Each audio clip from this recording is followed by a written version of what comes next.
Interaction modes. Object mode is a default mode where you place an object, rotate, and scale. Edit mode, a tool set for changing an object's shape through editing vertices, edges, and faces. Sculpt mode, used for changing an object's shape using brush tools. Vertex paint mode allows painting on vertices. Weight paint mode, after skinning, allows painting heat map on skinned mesh.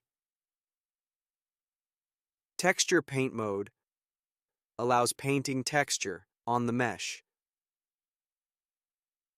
Particle edit mode, useful for editable systems like hair.